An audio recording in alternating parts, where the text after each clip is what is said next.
Chers fidèles, quelques annonces. Je vous souhaite une sainte fête de la Pentecôte. Nous sommes en semaine dans l'octave de la Pentecôte. Et il n'y a pas de mémoire permise parce que l'octave est de première classe, bien sûr. Mais ce qui est encore d'ancienne coutume, c'est que pendant l'octave de Pentecôte, il y a les 4 temps de Pentecôte.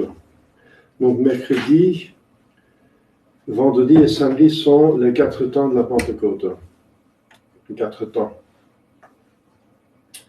Qui sont encore une invitation à plus de prières et de vie spirituelle. Donc de jeûne abstinence, si vous voulez, c'est pas obligatoire, mais c'est une invitation à approfondir la vie spirituelle. Et dimanche prochain, c'est encore une fête de première classe, c'est donc la fête de la Sainte Trinité.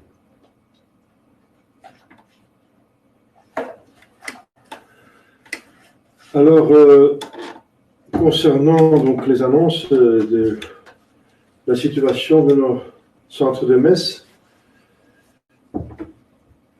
il semble que les gouvernements continuent à imposer des règlements, et surtout en Belgique, c'est la règle générale de distance de 1,5 mètre, puisqu'il faut tenir une distance de 1,5 mètre dans toute situation. Je ne pourrais pas faire célébrer la messe pour tous mes fidèles le dimanche. Il n'y a pas assez de place à Alost, ni dans un centre de messe éventuel au nord de la France ou au sud de la Belgique pour les francophones, parce qu'il faudra un tel grand espace, ce sera impayable.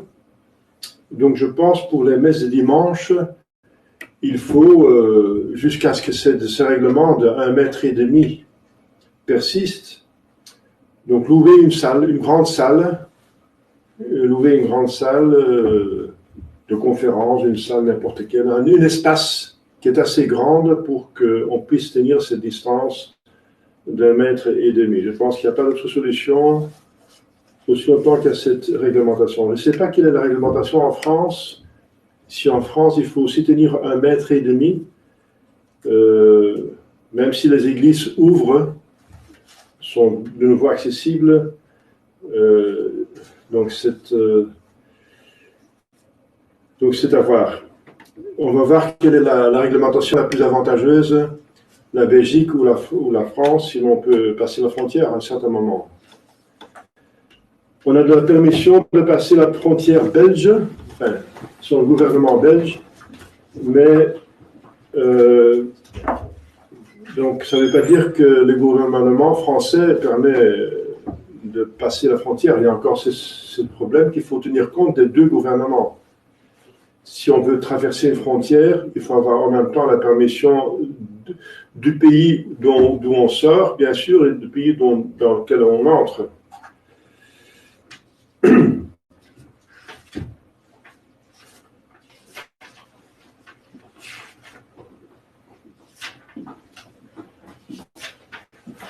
Au nom du Père et du Fils et du Saint-Esprit, ainsi soit-il.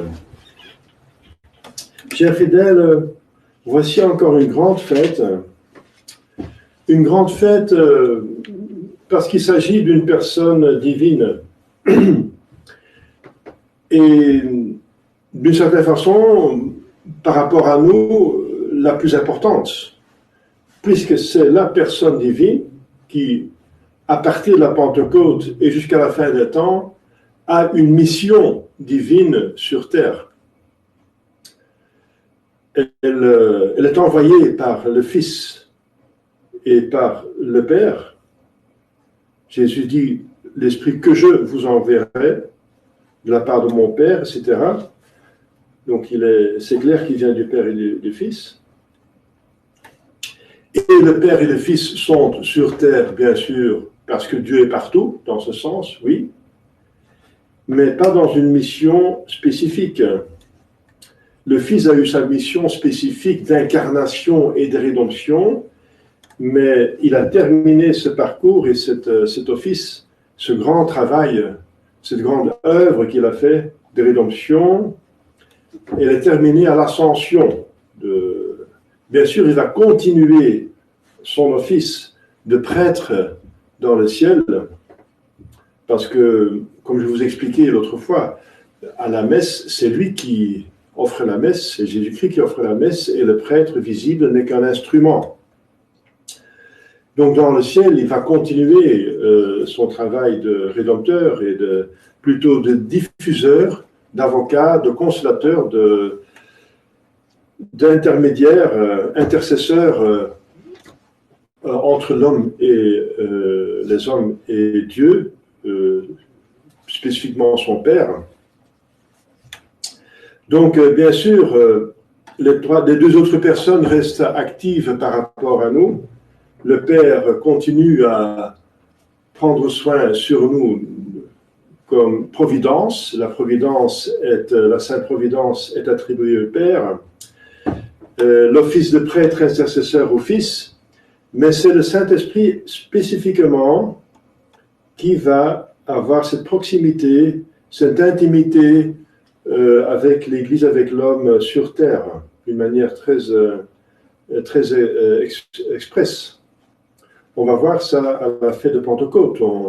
Vous connaissez l'histoire de la descente visible du Saint-Esprit sur les apôtres, et sur la Sainte Vierge pour commencer, bien sûr, mais la Sainte Vierge était déjà dès le début pleine de grâce et pleine de dons de Saint-Esprit. Donc on peut dire que le Saint-Esprit est descendu sur les apôtres par Marie. On peut le dire, parce qu'il était déjà dans la Sainte Vierge d'une manière extraordinaire. Alors, vous connaissez les circonstances du miracle de la Pentecôte qui montrent ce qui se passe à l'intérieur des apôtres. Ce grand bruit, comme un vent impétueux qui venait du ciel, remplit toute la maison où étaient les disciples. Et selon la tradition, c'était le cénacle, donc où ils se trouvaient en attendant le même cénacle où Jésus avait célébré la Pâque et institué la Sainte Eucharistie et avait ordonné les apôtres prêtres. Où étaient les disciples qui étaient là ensemble en attendant la descente du Saint-Esprit qui était promis par notre Seigneur Jésus-Christ. Ce bruit, donc ce vent, et ce sont symbole de la présence de la divinité de la troisième personne qui, indiquant donc ce Saint-Esprit qui par la force et le retentissement de la parole et de la prédication des apôtres allait porter de tous les côtés de la terre l'évangile et le salut et renverser le culte du démon et des idoles. Donc il s'agit de la parole, de la prédication. C'est un esprit de vérité, donc la vérité est exprimée et c'est pour ça qu'il se montre comme des langues de feu, des langues de feu qui se posent sur les apôtres. La langue par laquelle on parle, par laquelle on va annoncer la parole. Et les apôtres directement annoncent ces paroles à Jérusalem. Donc des langues de feu, le feu qui indique en même temps, qui donne en même temps la lumière, donc qui illumine l'intelligence, ça veut dire illumine l'intelligence, et un feu aussi chauffe, donc qui est un esprit d'amour, c'est un esprit de vérité, lumière et d'amour, la chaleur, et qui s'étant divisés, s'arrêtèrent sur chacun d'eux.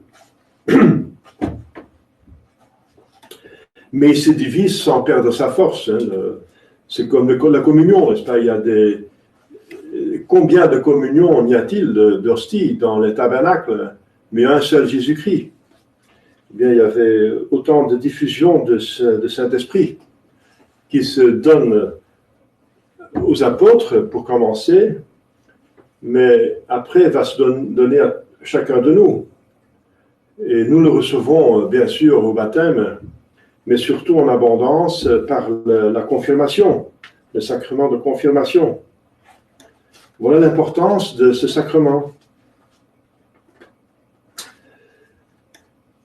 Alors,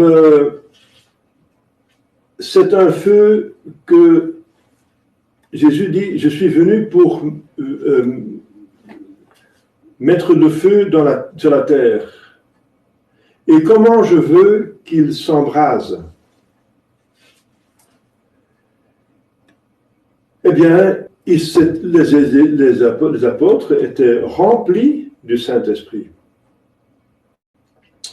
Alors, bien sûr, c'est spirituel, c'est dans leur âme surtout, n'est-ce pas? Jusque-là, lent à comprendre, donc problème d'intelligence, de comprendre, et aussi faible devant le danger, donc un problème de volonté, si plein de défauts, donc un défaut dans la vie spirituelle, comme on a vu Saint-Pierre nier 3 fois Jésus-Christ, et les apôtres s'en allaient, et qu'il s'en aille, c'est une chose, mais qu'il n'était pas présent à la crucifixion, c'est autre chose. Il n'y en avait qu'un qui était présent à la crucifixion.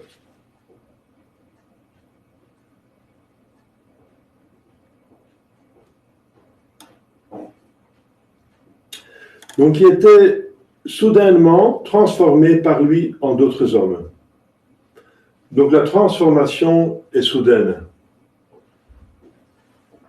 Ça veut dire qu'il y a des dons et des grâces et des vertus infus.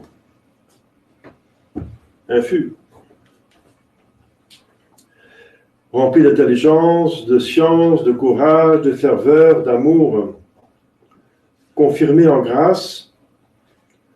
Les apôtres avaient encore un don spécial. La confirmation de grâce, ça veut dire qu'ils ne pouvaient plus tomber dans un péché mortel. Donc ils avaient la certitude d'aller au ciel. C'est un don que nous n'avons pas, mais qu'eux, ils ont eu.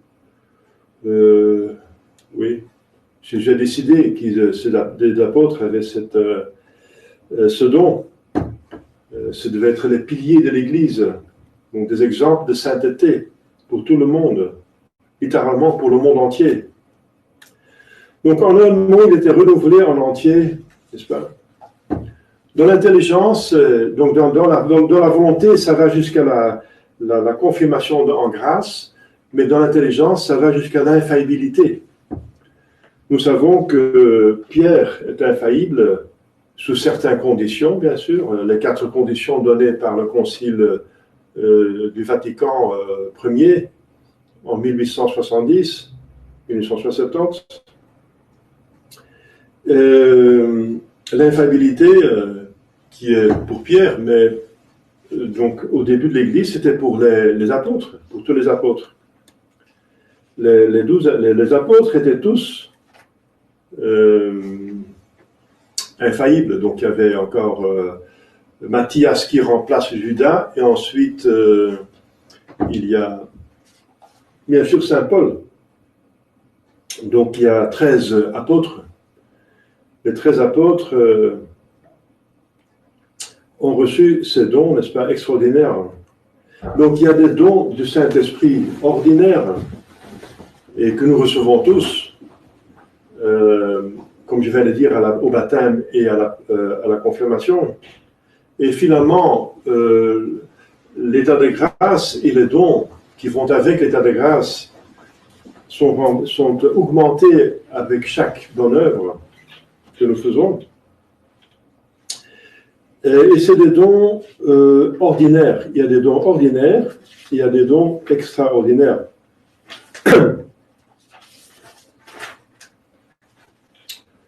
Alors, je voudrais m'arrêter à un don pour nous qui est très important. Bien sûr, tout est important.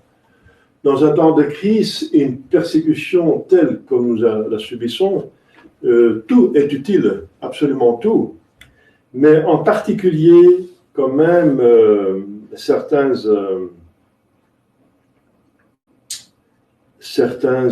dons. Et je voudrais parler de la force.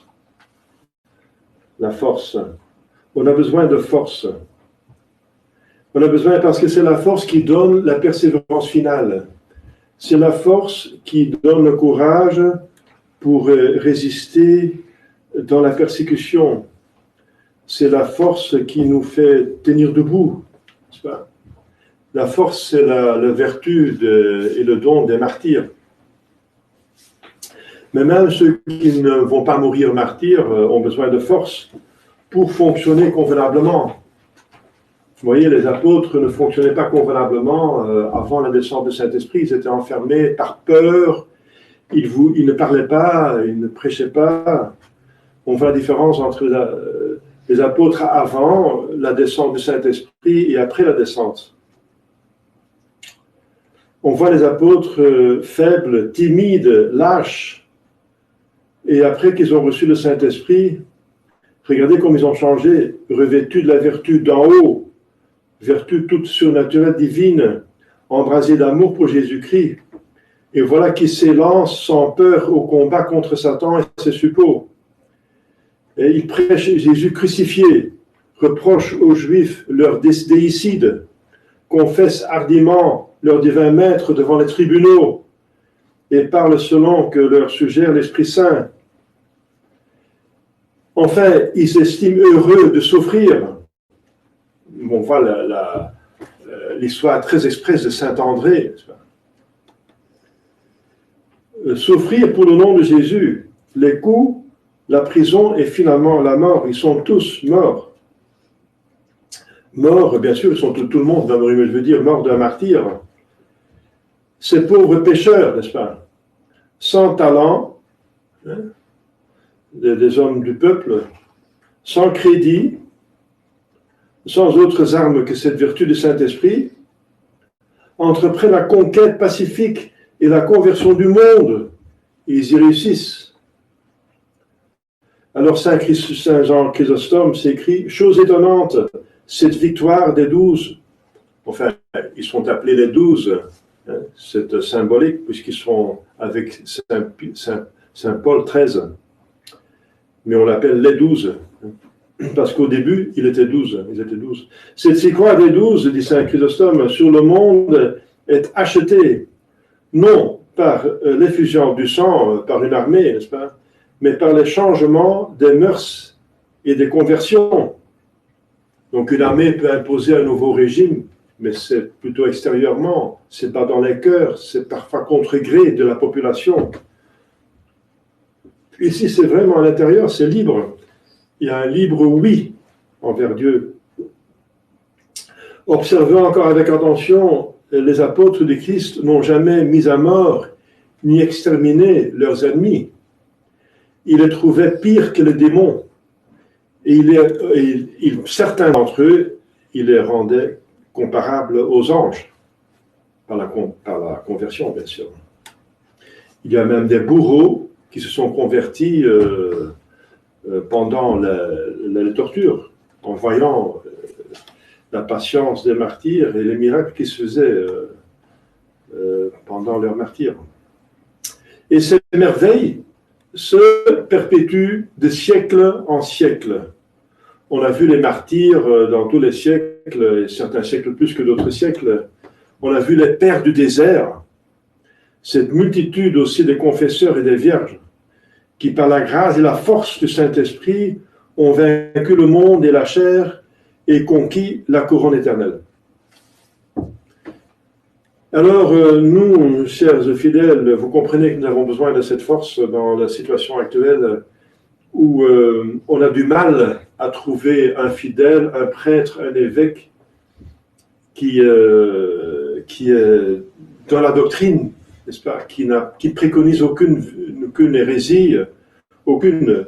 et qui fait commis aucun acte schismatique, et qui est de bonne mœurs, n'est-ce pas, qui est encore un exemple de vie au moins vertueuse quand même, et qui prend soin du bien commun.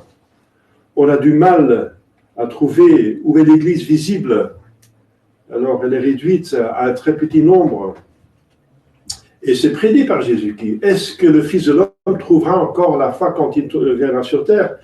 Mais alors vous comprenez que ce petit groupe, ce petit nombre, ces fidèles, ces prêtres, ces évêques qui sont restés fidèles ont besoin du Saint-Esprit, ont besoin de cet esprit de force.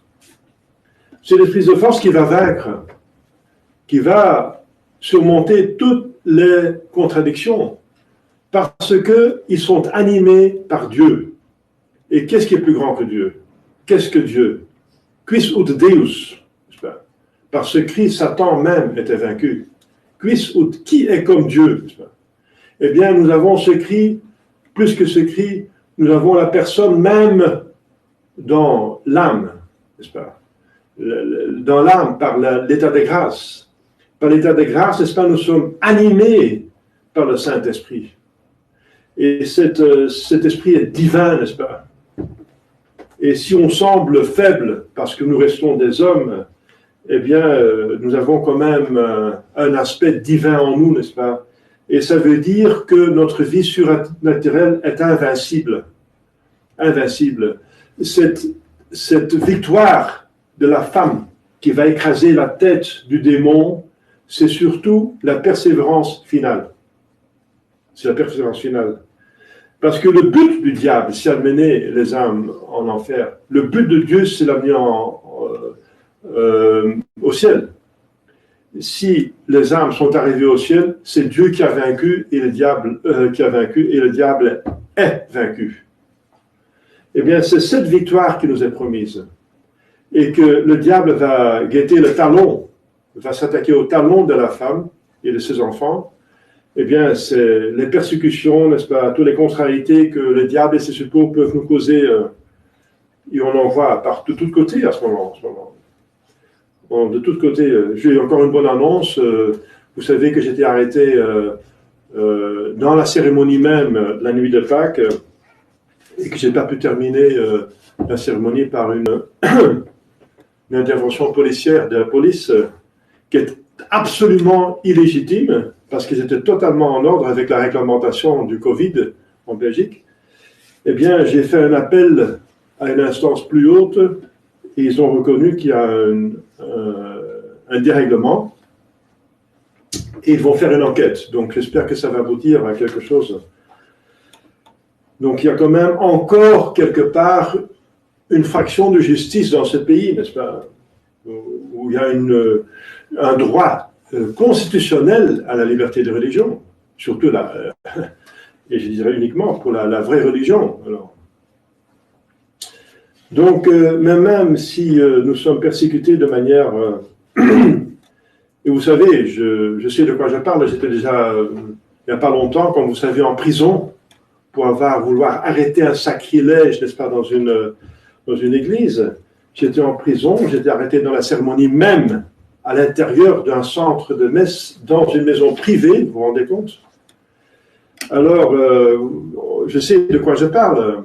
La persécution n'est pas sanglante, mais elle est déjà palpable. Elle est très palpable. Enfin, pour moi, elle est palpable, donc. Pour vous aussi, parce que vous ne pouvez pas être présent, la plupart de vous, dans des lieux où on célèbre les saints mystères. Mais par l'état de grâce, n'est-ce pas, notre âme est animée par Dieu même. Et il n'y a rien au monde qui peut arrêter Dieu. Quis ut Deus. Alors, on ne va pas oublier que la Sainte Vierge était au milieu des apôtres quand le Saint-Esprit est descendu et qu'on sait par ailleurs, par l'Église, par la doctrine de l'Église, que toute grâce descend d'en haut par la Sainte Vierge, par l'intercession de la Sainte Vierge. Donc, demandons à la Sainte Vierge d'avoir ce comble de grâce dont nous avons besoin pour justement vivre au maximum cette vie surnaturelle. Ne soyons pas des minimalistes qui cherchent toujours le minimum pour ne pas tomber dans le péché mortel et juste pas encore profiter de du monde, profiter du monde et quand même aller encore au ciel parce qu'on est en état de grâce. C'est manger de deux parts, quoi. C'est finalement se diviser soi-même. Bien sûr, on jouit de toutes les choses que Dieu a créées. Et, et c'est permis absolument, et ça donne des forces naturelles. Mais vivons surtout par cette vie naturelle au maximum, parce que c'est pas possible, il n'y a plus de paradis terrestre sur Terre, donc ce maximum n'est plus possible. C'est toujours mélangé avec des croix. Mais vivons au moins, et ça c'est le plus important, c'est le but de notre vie, cette vie surnaturelle au maximum. L'épanouissement, n'attendons pas l'épanouissement au ciel, mais déjà sur terre. Comme les apôtres ont donné l'exemple et tous les saints. Vivons du maximum, et c'est ce maximum sur terre qui va donner le maximum dans le ciel, parce que l'un dépend de l'autre. N'est-ce pas? Si on est minimaliste sur terre, ce sera minimum aussi dans le ciel. C'est dommage. Donc, demandons cette plénitude de grâce et vivons de cette plénitude de grâce. Au nom du Père et du Fils et du Saint-Esprit, ainsi soit-il.